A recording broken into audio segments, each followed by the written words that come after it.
Sa edad na 50, na-diagnose ako ng colon cancer, mga 7 buwan na ang nakakaraan.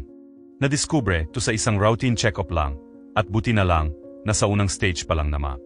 Kahit na pinapalakas ng mga doktor ang loob ko, hindi ko maiwasang masaktan. Sino nga ba naman ang matutuwa sa pagharap sa kamatayan? Pag-uwi ko sa bahay, sinabi ko agad sa anak ko tungkol sa sakit ko. Gulat at trauma ang naamdaman niya, tulad ng naamdaman ko. Wala akong ibang kasama sa buhay ko ngayon, kundi ang anak ko lang, siya lang din ang meron ako. Si Hana, 22 anyos. Wala na kaming balita sa nanay niya, na iniwan kami noon pa matagal na kaming hiwalay ng asawa ko, halos 14 na taon na rin. Hindi na kasi kami nagkakaintindihan, kaya nagdesisyon na lang kaming maghiwalay ng maayos. Lumipat siya sa ibang lugar, kasama ang bago niyang kasintahan, at iniwan niya sa akin ang anak namin na 8 taong gulang pa lang noon. Simula noon ako na ang nagpalaki kay Hana, kahit na naging mahirap din ang pagpapalaki ko sa kanya, lalo na't may gali siya sa nanay niya na bigla na lang kaming iniwa. Hindi na talaga niya kinausap ang nanay niya, kahit na ilang beses itong tumawa. Pilit kong pinuno ang kakulangan, sinubukan kong maging mabuting ama, pero parang pakiramdam ko, nagkulang pa rin ako. Nung sinabi ko kay Hana tungkol sa kanser, unang reaksyon niya ay saki at lungko. Niyakap niya ako, pareho kaming umiyak, at nagpaalaman sa isa't isa. Binalikan namin ang masasayang alaala namin gaya nung araw ng graduasyon niya, at mga summer trip naming dalawa. Nangako siyang susuportahan niya ako at alagaan. Pero hindi ko akalain na, pagdating ng 6 na buwan, iwanan lang niya ako ng ganun na lang, parang basurang itinapon. Naintindihan ko naman na mahirap pa sa isang bata pa na alagaan ang ama niyang may sakit. Hindi ko naman siya pinilit na asikasuhin ang lahat ng bagay, dahil may nurse din naman na nag-alaga sa akin, para sa mga maselang gawain. Ang kailangan ko lang talaga ay yung presensya niya. Sinabi sa akin ng doktor ko na mag-break na muna ako sa trabaho, o kaya ay mag-part-time na lang, dahil kakailanganin ko ng lakas pa sa gamuta. Sinabi ko sa manager ko ang sitwasyon ko, at naging maunawain naman siya. Sinabing bumalik na lang ako sa trabaho pagkatapos ng laban kong ito. Kaat nag-resign ako, paatuluyan ng mag-focus sa pag-recover. Hindi naman problema ang pera pa sa akin, dahil wala akong malaking responsibilidad na binabayara. Matagal ko nang nabayaran ang bahay ko, at natapos na rin ang edukasyon ni Hana hanggang gusto niya. May ipon akong sapat pa sa ilang taon pa, at may ibang ari-arian din na pwede kong ibenta kung sakaling kapusi. Kaya naman, nasa maayos akong kalagayan para labanan ang sakit. Optimistic din ako sa gamutan, as suportado ako ng mga doktor ko. Si Hana ang nagpapahatid sa akin, pa sa chemotherapy at mga regular na check-up. Sobrang sakit ng chemotherapy.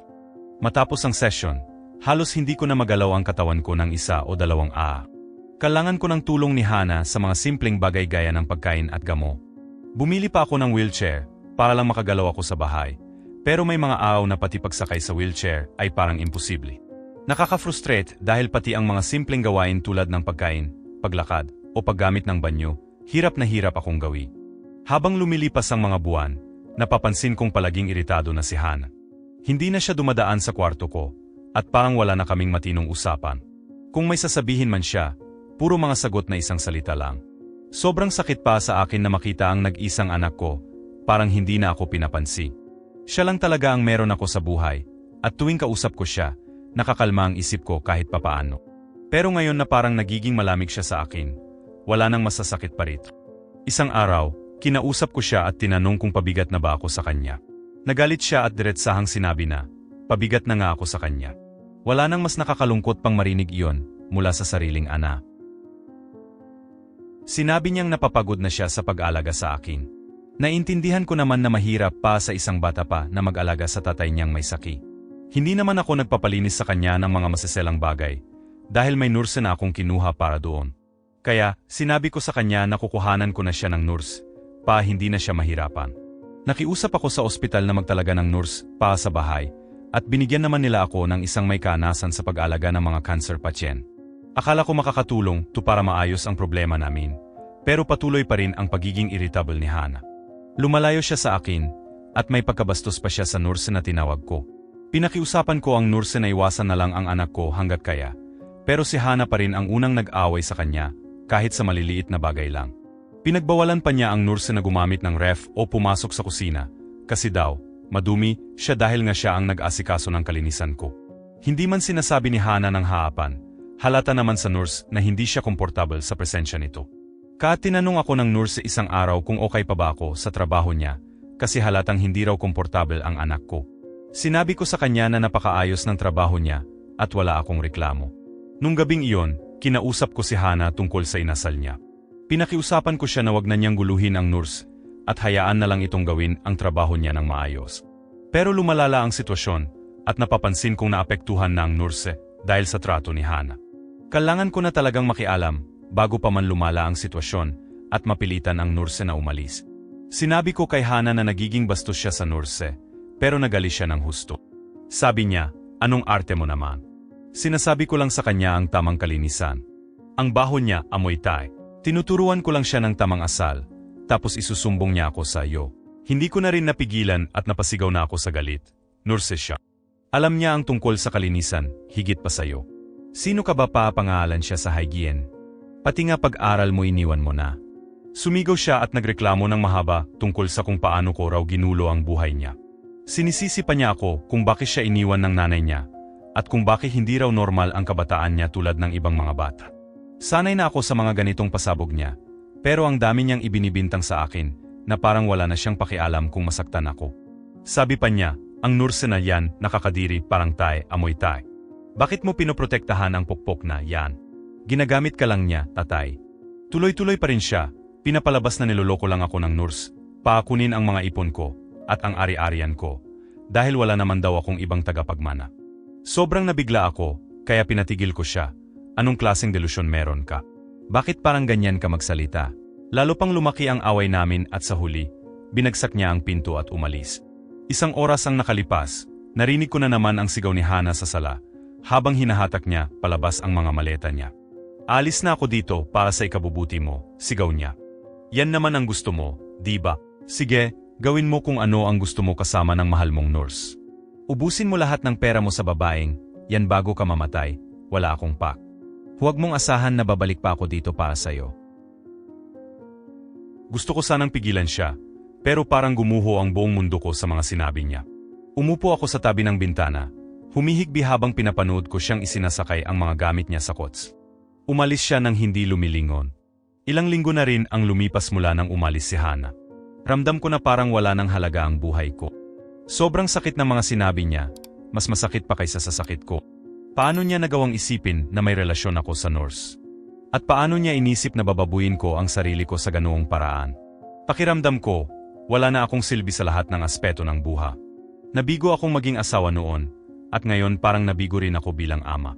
Wala na akong motibasyon para ipagpatuloy ang gamutan. Pero gusto kong magpasalamat sa inyo, lahat sa pagbigay ng oras at suporta.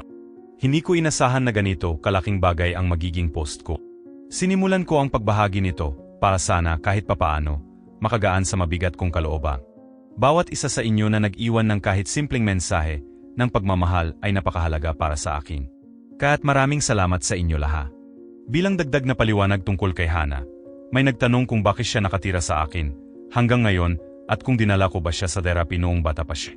Lahat ng makakaya ko ay ginawa ko para matulungan siya. Therapy, quality time, mga lakat. Hinding-hindi ako nagseryoso sa kahit sinong babae, hindi niya maisip na may papalis sa nanay niya. Mula nung naghiwalay kami ng asawa ko, hirap si Hana tanggapin ito. Minsan, naging mainitin ang ulo niya. Dinala ko siya sa therapy noon, at kahit nakatulong iyon, bumabalik pa rin ang galit niya paminsan-minsan. Nang tumigil si Hana sa pag-aaral, ilang beses ko siyang kinumbinsi na ituloy ito, pero ayaw niya talaga. Sabi niya, gusto raw niyang magpatayo ng sariling salon. Kaya sinikap kong suportahan siya, pinautang ko siya pa sa negosyo. Doon naman niya nakilala ang isang lalaki, na sinabi niyang, tunay niyang pag-ibig. Gustong-gusto na niyang magpakasal, kahit na hindi pa isang taon ang relasyon nila. Noong panahong iyon, 19 na siya, kahit hindi ako sang-ayon, siya pa rin ang nasuno. Hindi nagtagal ang kasal nila at bumalik siya sa akin. Yung lalaki, wala palang trabaho at nakikinabang lang sa kita ng salon ni Hana. Nang maubos ang puhunan at nalugi ang salon, iniwan siya ng lalaki. Sa huli, bumalik siya sa akin nang walang pera at walang asawa. Tinanggap ko siyang muli at ako na ang tumustos sa mga pangangailangan niya. Pero ngayon na nagkasakit ako, tinalikuran niya ako gaya ng basurang wala ng silbi. Kumusta kayong lahat? Pasensya na at inabot ng ilang buwan bago ako nakapag-update. Salamat sa mga nagmamalasaki. Sobrang saya ko na makakonekta sa inyo at magkaroon ng mga totoong kaibigan dito sa EM. Hindi ko akalain na makakahanap ako ng mga tunay na kaibigan sa espasyong ito. Ngayong buwan, natapos ko na ang huling sesyon ko ng chemotherapy at idineklara na akong cancer-free. Hindi ko kayang ilarawan ang pasasalamat ko sa ospital at mga doktor sa kanilang natatanging pag-alaga sa akin. Matapos ang matinding away namin ni Hana, pakiramdam ko lalo pang bumigat ang laban ko. Parang huminto ang pagbuti ng kalusugan ko, kung hindi man lumala. Nag-alala na rin ang doktor ko, kaya nirekomenda niyang magpatingin ako sa isang psychologist para matulungan ako sa stress na pinagdadaanan ko. Sobrang laking tulong talaga ang mga session ko sa therapist. Sa unang session pa lang, wala akong nagawa kundi humagulgol ng humagulgol. Sobrang gaan sa pakiramdam na makipag-usap sa isang taong handang makinig at umintindi sa lahat ng sakit at hirap na kinikimkim ko.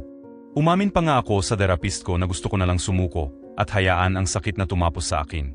Pero tinulungan niya akong lumaban sa depresyon at kawalan ng pag-asa. Sinabihan ako ng mga doktor na kailangan ko na ng full-time na nurse dahil ako'y mag-isang namumuhay at labis ng nanghihin. Sa oras ng emergency, lalo na kung gabi, kailangan ko ng may mag-alaga sa akin. Tinawagan ko ang kasalukuyan kong nurse at inalok na mag-full-time siya sa akin. Wala akong balak na palitan siya dahil kabisado na niya ang kondisyon ko. Kung si Hana lang ang nandito, tiyak pipintasan na naman niya ako sa pagkuha ng full-time nurse. Nakakainis lang na isipin kung paano niya ako inakusahan ng mga bagay na hindi ko kayang gawin. Pero ngayon ay natutunan ko ng lampasan ang sakit na dulot ng pag-abandona sa akin ng anak ko. Kung kaya niya akong iwan sa pinakamababa kong punto, hindi ko na dapat pang isipin ang tungkol sa kanya. Sa tulong ng aking mga doktor, therapist, at nurse, iniukol ko ang panahon ko sa paggaling. Nakakapag-kimyoterapya ako ng mas kalmado, at napansin kong hindi lang pisikal ang pagod ko dati kapag kasama ko si Hana sa mga check-up. Palagi siyang may dalang drama, at mas nababahala pa ako sa inasal niya kaysa sa mismong paggamot na pinagdadaanan ko. Sa proseso ng pagpapagaling, nalagas ang buhok ko, pumayat ako ng husto, pero patuloy pa rin ang determinasyon kong gumaling. Kahit nakokonsensya akong sabihin ito, pakiramdam ko malaking ginhawa ang pag-alis ni Hana sa buhay ko. Para bang kasabay ng paglisan niya, lumabas din ang negatibong enerhiya sa paligid ko. Dati siya lang ang naging sentro ng buhay ko, hinayaan ko ang sarili kong kaligayahan na itulak sa gilid alang-alang sa kanya. Pero ang paglisan niya ang nagturo sa akin ng isang masakit na leksyon, hindi ko dapat sinagad ang sarili ko. Ang pagmamahal ko sa kanya ay naging daan, paaabusuhin niya ako, at gawing sunod-sunuran sa lahat ng gusto niya. Hindi na, yun uli. Ngayon, ramdam ko ang tunay na kaluwagan sa loob ko. Handa na akong bumangon at muling buuin ang buhay ko. Dati balak kong bumalik sa trabaho, pero ngayon, mukhang hindi na kailangan. May sapat naman akong ipon, paatugunan ang pang-araw-araw na pangangailangan ko. Kung sakali mang kapusin ako, ayos lang sa akin ang magtrabaho sa simpleng lugar, gaya ng supermarket o kahit ano. Ang mahalaga ngayon ay ang makabawi sa laka. Sinimulan ko na ring maglakad-lakad, at kapag humupa na ang hirap sa paghinga, sisimulan ko na ang pagtakbo. Hindi ito madali, mabilis pa rin akong mapagod, kahit sa mga simpleng gawain, pero isa-isa ko lang itong tinatangga. Ang nurse ko ay nananatili pa rin sa tabi ko, pero kapag bumuti na ang kalusugan ko, at kaya ko nang mag-alaga sa sarili, magiging handa na akong palisin siya at ituloy ang bagong simula ng mag-is. Ang bagong buhay ni Tatay, pagkatapos ng 2 taon. 2 taon na ang lumipas mula nang ideklara ako ng mga doktor na cancer-free. Sa loob ng mga taong ito, ginugol ko ang bawat sandali para gawin ang mga bagay na talagang nagpapasaya sa akin. Isang buong buhay ang iginugol ko sa pagtatrabaho para mabigyan ng magandang buhay si Hana. Sa halip na maglaan ng oras para sa sarili ko, inilaan ko ang mga libreng oras ko, paapunan ang puwang na iniwan ng kanyang ina. Hindi ako nagrelasyon ng seryoso, at sa katagalan, tinigil ko na rin ang pakikipag-date. Ginawa ko ito para protektahan ang anak ko.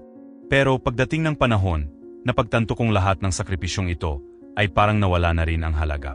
Ngayon, nabigyan ako ng oras para sa sarili ko, oras na hindi ko nagamit ng mas maaga sa buhay ko. Nasa tabi ko pa rin si Hana noon, pero palaging may pangamba ako na baka hindi rin magtagal. Palagi kaming magkasama, maliban sa 0 buwan ng kanyang kasal, kaya alam kong hindi niya tatanggapin ang presensya ng ibang babae sa baha. Pero ngayong malaya na ako sa kanser, nagpa siya akong sumubok muli sa pag-ibig. Unang beses na subukan ko ang dating apps, at aminin kong sobrang nakakatuwa at nakakatawa. Grabe, ang daming bagong salitang ginagamit ng kababaihan ngayon. Minsan kailangan kong gumamit ng Google, paintindihin ang usapan, ha? Sa mga babaeng nakilala ko, mayroon akong nakausap na 6, pero puro kape at dinner lang ang nangyari sa amin. Hanggang sa makilala ko si Sarah, isang babaeng nasa 50s na rin at dumaan sa matinding pagsubok sa asawa. Paulit-ulit siyang niloko ng asawa niya, pero nagtiis siya alang-alang sa anak nila. Nang hindi pa rin nagbago ang asawa niya, iniwan niya ito at pinalaking mag-isa ang anak. Ngayon na nasa kolehiyo na ang anak niya, sinusuportahan pa siya ng anak na maghanap ng bagong pag-ibig.